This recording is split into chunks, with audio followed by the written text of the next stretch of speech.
નમસ્કાર મિત્રો, અમારા નવા વિડીયોમાં આપનું હાર્દિક સ્વાગત છે। આજે આપણે વાત કરીશું આવી વહુ હોય ખરી બનેલ સત્ય ઘટના વિશે। જય માસ્ટર કર્યા પછી ઇન્ટરનેશનલ કંપનીમાં જોઈન્ટ થયો, સાથે સાથે એ જ કંપનીમાં જીનલ પણ। જય અને જીનલ બંને 4-5 વર્ષથી એકબીજાને ઓળખતા હતા। આવડી મોટી અને પ્રતિષ્ઠિત કંપનીમાં જોબ મળવી એ અત્યારના કોમ્પિટિશનના સમયમાં એક મોટી સફળતા ગણાય। બંને થનગની રહ્યા હતા, ખૂબ જ ખુશ હતા। બંને યુવાન, દેખાવે અતિ સ્વરૂપવાન તો બેમાંથી એકેય ન હતા, પણ ઠીકઠાક સુંદર તો કહી જ શકાય। બંને હોશિયાર તો હતા, એટલે જ સેંકડો કેન્ડિડેટ્સમાંથી જય અને જીનલ સિલેક્ટ થયા હતા। જીનલે નોંધ્યું હતું કે જય ટેલેન્ટેડ હોવા છતાંય સામાન્ય, સરળ અને સીધો સાદો હતો। જીનલને એમાં પરફેક્ટ પતિ રૂપે ફિટ થતો જણાયો। તેણે કેન્ટીનમાં જય સામે પ્રસ્તાવ મૂકવાનું નક્કી કર્યું, પણ એ પહેલાં એ જરા એક વાતની ચોખવટ કરવા ઈચ્છતી હતી। આજે જ્યારે જય અને જીનલ કેન્ટીનમાં હતા, ત્યારે જીનલે સાહજિક જ પૂછી લીધું, જય, આમ તો આપણે બંને એકબીજાને થોડા ઘણા સમયથી ઓળખીએ જ છીએ। આપણી બંનેની નાત પણ સરખી જ છે। મેં મારા ઘરે તારા વિશે વાત પણ કરી છે, અને અમારે ઘરે કોઈને કંઈ વાંધો નથી। તારો પણ આડકતરો ઈશારો હું સમજી ગઈ છું કે તું પણ મને લાઈફ પાર્ટનર તરીકે મેળવીને પોતાને ખૂબ ખુશકિસ્મત માનીશ। પણ હું તને સીધો એક જ સવાલ કરવા માગું છું, મારા પહેલાં તારી લાઈફમાં કોઈ બીજી, મીન્સ કે હું જ તારો ફર્સ્ટ લવ છું કે any other female in your life in past, any girlfriend? જીનલની વાણીએ તેનો સાથ ન આપ્યો। જય સીધો સાધો લાગતો હતો, પણ બુદ્ધુ જરાય ન હતો। એ બધું બરાબર સમજી ગયો। એણે સસ્મિત જવાબ આપ્યો, જીનલ, આજે સારું થયું તે આપણા મેરેજની વાત કાઢી। હું પણ આ સમયની રાહ જોતો હતો। આપણે બંને લગ્ન એકબીજા માટે પરફેક્ટ લાગીએ જ છીએ। અને વાત રહી પેલી તારા એ સવાલની કે મારી લાઈફમાં કોઈ બીજી સ્ત્રી, હું પણ મૂંઝવણ અનુભવતો હતો કે આ વાત મારે તને કેવી રીતે કહેવી। જીનલ, હા, તું મારી જિંદગીમાં પહેલી સ્ત્રી નથી। મને તારા પહેલાં અને હજુ પણ। જીનલ તો સતબદ્ધ બની ગઈ। તેની પગ નીચેની ધરતી સરકતી જણાય। પણ આધુનિક યુગની આ છોકરી પોતાને એકદમ સ્વસ્થ રાખીને જયની વાત નિરાતે સાંભળવા મનથી તૈયાર બને છે।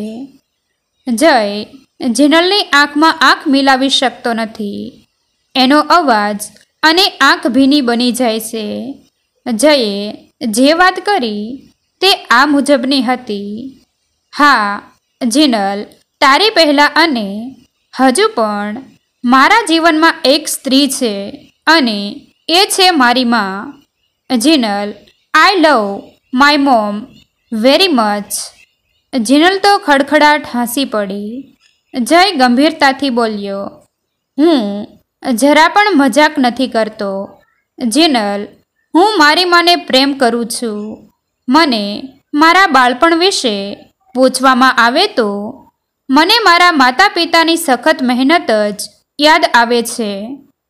એક ગામડાના નાના ખેડૂતને ત્યાં મારો જન્મ થયો। મેં હંમેશા મારા પેરેન્ટ્સને મહા મુશ્કેલીએ અમારી પ્રાથમિક જરૂરિયાત પૂરી કરતા જ જોયા હતા।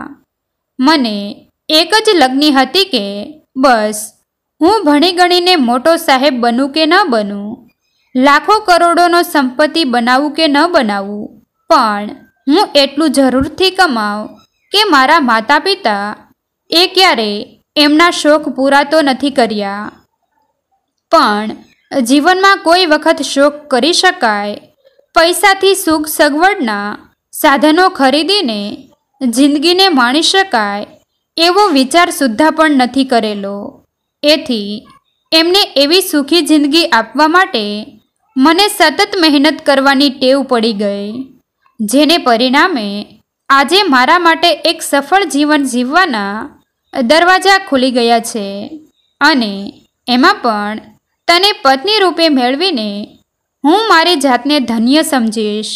પણ હું જે વાત કહેવા માટે મૂંઝવણ અનુભવતો હતો એ આ જ છે. જય ટેબલ પર પડેલો પાણીનો ગ્લાસ ગટગટાવી જાય છે. જીનલ ખુશીથી અને અસમંજસથી એના સામે જોઈને પૂછે છે, બધું જ તો બરાબર જાય છે, શાની મૂંઝવણ છે તને? જય કહે છે, હા જીનલ, બધું બરાબર લાગે છે, પણ હું નજર કરી જોઉં છું તો આ સમયે પૈસા કે રૂપિયાની અછત ઓછી છે, પણ કંઈક સમજદારી કે કંઈક ધીરજ ખૂટે છે અને ઘરે ઘરે અશાંતિ દેખાય છે. એ પછી જનરેશન ગેપ હોય કે જે હોય તે, પણ મારા મમ્મી પપ્પા તો આમ જીવન જીવ્યા, પણ હવે હું ઈચ્છું છું કે આપણે કોઈ સંબંધથી બંધાઈ એ પહેલાં હું એક વાત મારી ભાવિ પત્નીને કહેવા માગું છું. મારી લાઈફમાં પત્ની, પ્રેમિકા કે મિત્ર બધું જ તું છે. મારી દુનિયાની તું મહારાણી છે, પણ આ દુનિયામાં મારું સાવ એકલાનું જ સ્વતંત્ર અસ્તિત્વ નથી. મારા મૂળિયા જ્યાં જોડાયેલા છે તે મારા માતા પિતા, સગા વહાલા, બીજા મિત્રો પણ મારા અસ્તિત્વ છે.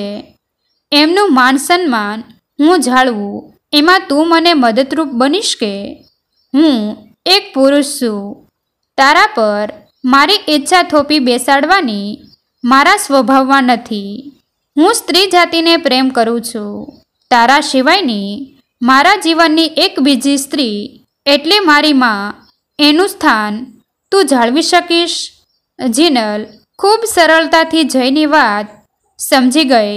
પછી તો વાત જ શું કરવી. લગ્નની શરણાઈ વાગી અને ખાધું પીધુંને રાજ કર્યું. અરે નાના, પિક્ચર અભી બાકી હે મેરે દોસ્ત. લગ્ન પછી મમ્મી પપ્પાને લઈને જય અને જીનલે શહેરમાં ઘર વસાવ્યું. જીનલ સાસરે પગ મૂકતા આખી વસ્તુ સ્થિતિ સમજી ગઈ. સસરા તો એકદમ શાંત, ખૂબ અનુકૂળ, જેમ પવન વહે તેમ સડ ફેરવવાવાળા. જ્યારે જયના મમ્મી રાધાબેન 50 વર્ષથી વધુ ઉંમર તો નહીં જ હોય, પણ રહેણી કહેણી અને વાતાવરણની અસર તો કહો બસ ગામડાની ટિપિકલ પ્રૌઢા બની ગયા હતા. સાદી સાડી, રફ વાળ, મોં પર કરચલી તો પડી નહોતી, પણ અને એનો ચહેરો કેર નામથી પણ અજાણ હતો. પગમાં છાલા પડી ગયા હતા અને હાથની હથેળી પણ સુવાળી નહોતી રહી. જીનલને લગ્ન પછી મમ્મી પપ્પા સાથે અનુકૂળતા સાધતા જરા પણ વાર ન લાગી. ખૂબ સરસ બધું ચાલ્યું. ઘણા વખત પછી એક વખત મને રાધાબેન મળી ગયા. હું તો જોતા જોતા જોઈ જ રહી. જો એમણે મને સામેથી બોલાવી ન હોત તો હું કદાચ એમને રાધાબેનને રાધાબેન જ માનત. એમણે જે વાતો કરી એ સાંભળો. મારા જયલાના લગ્ન પછી અમે અચકાતા ભણેલ ગણેલ દીકરા વહુ સાથે રહેવા આવી ગયા. થોડા દિવસમાં જ જીનલનો મૂળ સ્વભાવ અમને દેખાવા લાગ્યો. એ મને ધરારથી બ્યુટી પાર્લરમાં લઈ ગઈ. ત્યાં મને આ મારા હાથ પગ સરખા કરાવ્યા. મને ખૂબ શરમ આવતી હતી, પણ મારી એકે વાત માની નહીં. હાથ પગની સાથે મારા ચહેરા પર નિયમિત ફેશિયલને વાળમાં પણ જુદા જુદા શેમ્પૂ અને ઘરમાં પણ મારું જમવાનું દૂધ પીવું. અરે, મેં તો કોઈ દી દૂધનું ટીપુંય પીધું નહોતું. એને બદલે સવાર સાંજ એક ગ્લાસ દૂધ અમને બંનેને ફરજિયાત પીવરાવે છે. કાંઈ બોલ્યા વગર એ પી જવાનું. દરરોજ ફ્રૂટ અને કાચા સલાડ તો ખાવાના જ. મેં તો સૂતી વખતે કોઈ દિવસ સાડી બદલાવીને નાઇટ ગાઉન નહોતું પહેર્યું. પણ આ મારી જીનલે આવીને મને gown, dress, salwar kameez, kurti, night dress, માય પાયજામાને ટોપ પહેરતા શીખવાડી દીધું છે. મને જન્મ દેનાર માએ પણ મારી આવી કાળજી લીધી હોય એવું મને યાદ નથી. ત્યારે આ તો પારકી જણી. મારો જય નસીબદાર છે કે અમે આવી વહુ મળી. મને એમ જ લાગે છે મારે વહુ છે એવી કોઈને હોય ખરી. અને આ બધુંય ધરારીથી એવો પ્રેમ કરીને કરાવે છે મારી જીનલ કે ન પૂછો વાત. મેડમ, હું તો આ જમાનાના દીકરા વહુને જોઈ ડરતી હતી, પણ આવી વહુ તો કલ્પનામાંય નહોતી. મારી વહુએ આવીને મને જીવતા શીખવાડ્યું. જીનલ, કદાચ આટલી ખબર મારી દીકરી તો શું હું પણ ક્યારેય ન વિચારત. જીનલે મને હું પણ એક એવી વ્યક્તિ હોઈ શકું કે સ્ત્રી હોવા છતાં મારા ઘર માટે મારા ઘરની વ્યક્તિને સાચવતા સાચવતા મને ખુદને ભૂલી ન જાઉં એવો નવો જ પાઠ ભણાવ્યો. મને મારા માટે જીવતા શીખવ્યું. એ કેવું અઘરું હતું. પણ મારી જીનલ અમને એવો પ્રેમ કરે છે કે હું ખુદ જ મને કાંઈ જ નહોતી કરતી. મારી જન્મ દેનાર માએ પણ કોઈ દિવસ આટલી કાળજી નહીં કરી હોય. મને એવો તો મારી માએ પણ પ્રેમ કર્યો હોય એવું મને યાદ પણ નથી. આ તો પારકી જણી. હું તો સાંભળીને અચરજ પામી ગઈ. રાધાબેન આગળ બોલ્યા. હું ઘણીવાર પૂછું છું કે જીનલ, તું મને આટલો બધો પ્રેમ કેમ કરી શકે છે? ત્યારે એ હસીને કહે છે, કેમ કે મને પ્રેમ કરનાર જય છે અને એને આ દુનિયામાં લાવનાર તમે જ છો. મારે કાંઈ કરવું નથી પડતું, થઈ જાય છે. અને મેડમ, ઘણા લોકો અમને સાસુ વહુને આ રીતે રહેતા જોવે તો તરત જ કહે છે, જીનલ, તારે કોઈ તારા જેવી બીજી બેન કે ફ્રેન્ડ હોય તો અમારા છોકરા માટે બતાવ. ત્યારે ફટાક દઈને મારી જીનલ એમને મોઢે જ કહી દે છે, મારા જેવી તો ઘણી બતાવું, પણ તમે પહેલાં મારા મમ્મી જેવા સારા હોવા જોઈએ. મારો જય નસીબદાર છે કે અમને આવી વહુ મળી. આવી વહુ હોય? મને તો એક જ પ્રશ્ન થાય છે, અમને વહુ મળી એવી કોઈને હોય ખરી? મિત્રો, આ ખૂબ સાચી વાત છે ખરેખર, પણ આપ જ કહો, આવી વહુ હોય ખરી?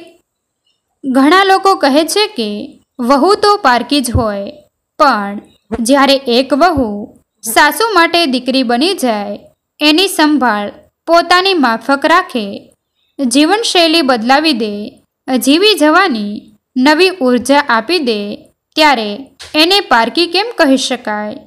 આવી વહુ માત્ર ભાગ્યશાળી ઘરમાં જ આવે. આવા સંબંધો માત્ર વિવાહથી નથી બનતા.